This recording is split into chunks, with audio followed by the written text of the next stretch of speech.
Focus Hands here, and welcome back to the channel. Today we're going to be looking at a deep dive into the Gallo build, the rooster. And some people call it the chicken, but it's the rooster build. This is a 10.5-inch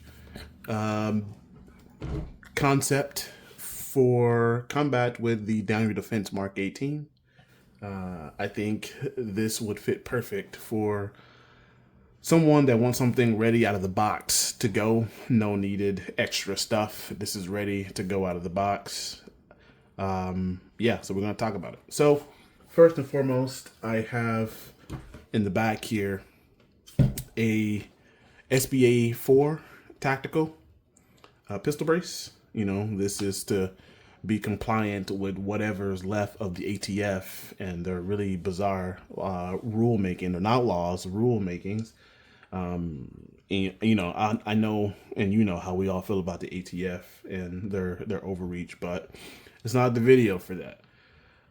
So I have this just to be compliant.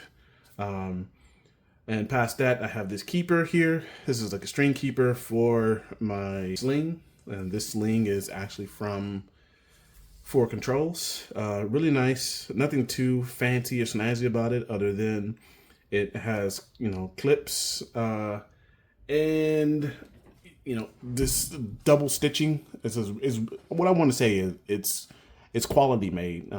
For Controls has a lot of quality products, and I really honestly I recommend them. A lot of my items from this build alone, structural stuff, I will say, For Controls has their hands in it, so you should check them out. And a little bit on them, that company For Controls is located in Midlothian, Texas, which is right down the street from me. So it's good to see some Texas companies stepping up and leading the charge for options for my vehicle here. For Controls again, coming in with the OD Green Castle Nut. End plate here is from Timber Creek. It is a QD end plate, which is nice. The buffer tube is from Strike Industries. And it's FDE, really slick. You've seen this in a lot of builds, either the black one or this one in a lot of builds that I have. And the buffer tube spring actually is from ArmorSpec. It is the ArmorSpec SRS Gen 4. I use this also in all my builds now because I stand by ArmorSpec and that recoil reduction from the SRS. It actually really works. And funny note is that you actually don't need the buffer spring and buffer retaining pin. You don't need those with the SRS. I read that on the website. It's pretty interesting. I'm going to try it out on the 300 blackout, see how it goes. Okay, so this thing here is the pistol grip. And a lot of people ask me when I'm out at the range, like, man, what pistol grip is that? This is ATI's X1 pistol grip in Sniper Gray. And the SBA Tactical colors in Sniper Gray as well. This is in Sniper Gray. It comes in, for what I know, in black, FDE, and now in Destroyer Gray, Destroyer Gray. And it's nice, you know, it's ergonomically, it's pleasing, fits in the hand. It allows me to absorb some recoil better than just your standard MOE one or your mil-spec one. I only use ATI pistol grips in my builds. I just don't use anything else, to be honest. The trigger guard here is from For Controls. It's their FDE version. This is more, you know, it just gives a little bit of taste of something I would have in my builds. I have a nickel Teflon trigger. This is the only, I would say, sour spot in this build that I'm going to change. This probably will be changed for an FRT trigger. Okay, so up from there, we have the ambidextrous safety selector. And I think these are from Timber Creek as well. These are FDE. These are not equal length, so that's one issue that I have with these. Is I kind of want to swap these over to equal length levers, And I just kind of got put onto that with the 300 Blackout, and I bought some equal length levers from Primary Arms, and I kind of can't go back now. I think Ford Controls actually sells a variant of safety selectors that are equal length that they say that they're a little bit more pricey, but they tell me that those are the best in the game. So we'll have to put that to the test to see. I kept the Ford Controls here again, another Ford Controls component. This is the magazine release button that combos the magazine release for left-handers. So if you're left-handed, you'd go pick this up, and then you'd have to buy this as well because it doesn't come with it. This is your magazine release button for the right side. And then I went with OD green takedown pins, front and back. This gives that nice little touch that offsets the color from the FDE. You see that? Looks nice, right? Offset that color from FDE to OD green. Same thing up top. Moving up to the upper receiver, we have, nothing over here because this is a left-handed build, which means that I also have a left-handed BCG. This is a nickel boron BCG, beautiful, slick. Doesn't require much oiling, but I still do oil it, and you should still oil it. But better quality, smoother, I guess, movement engagement with this.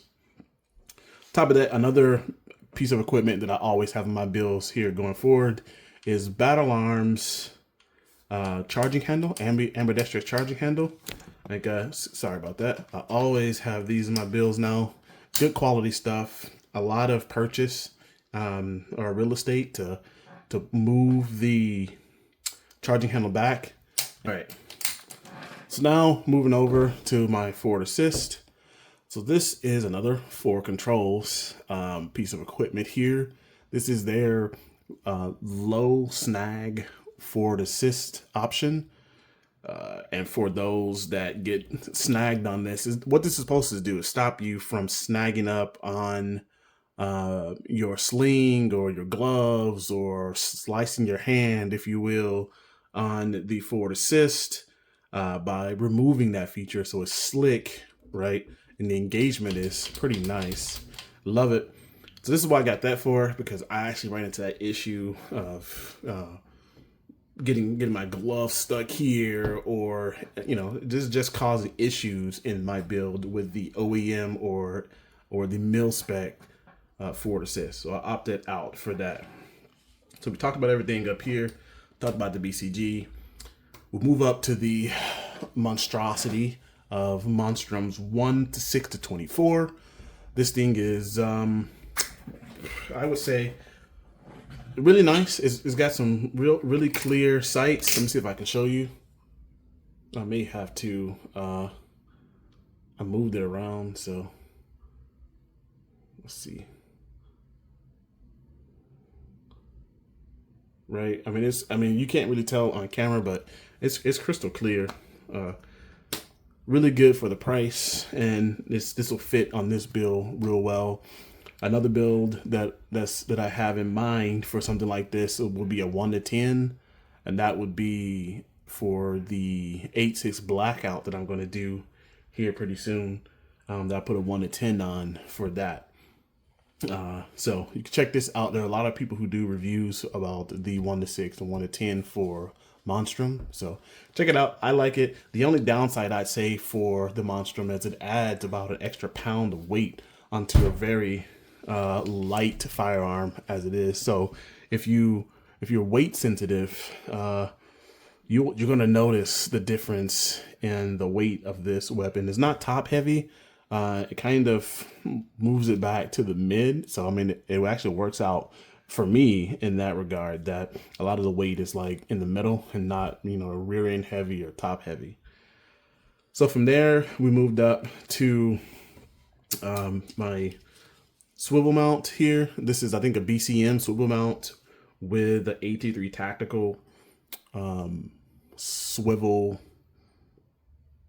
I guess this will be the swivel mount. This will be the swivel, the BCM swivel in, and the AT3 tactical swivel mount. Geez. That I added onto my UTG Pro. This is made in America. Handguard. This is their front runner free floating frame. Says 10.5 or 10 inches, but I think it's like 9.75 inches of overall length, but they sell it as a 10 incher, the 10 incher. I coupled that with a OD green angled foregrip, and I can't believe that I've been shooting this long without having a angled foregrip on the weapon or any of my vehicles, because this thing gives you a lot more, I would say, sturdiness and I guess real estate to put your hands to kind of tame that recoil. 5.56 doesn't have a lot of recoil as it is, but it's definitely more than 5.7. So this kind of helps tame that a lot, and it's an OD green, so it looks pretty cool with the build. Moving up, the barrel, I believe, is a government barrel. I think it's like a 1-8. It could be, I'll have to figure out, I forget. I mean, I built this thing and I forget already what it was. I think it's a 1-8 twist, but it's a government barrel, which means that it is not super heavy. A lot of that load gets put back in the middle. I have an adjustable gas block here from Superlative. I'm actually looking forward to testing that out. I've never shot a vehicle or shot with a vehicle that has an adjustable gas block in there. So, and that just is going to help you dial in the shell ejection, the gas back to the face. And in some cases, if you dial it in right, I hear that it helps with a reduction of recoil or felt recoil. So we'll get a chance to see that here in the near future, probably this Wednesday.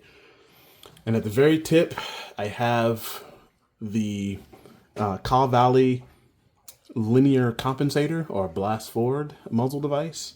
This is typically what I only use on my weapons. I don't use bird cages or muzzle brakes or anything like that.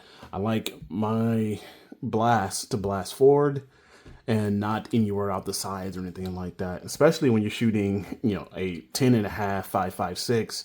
If you shot Daniel Defenses with bird cages on them, like, the concussion on this is just insane. So when I shoot it inside, I don't want, people shooting to my left or right to feel every shot that I'm shooting.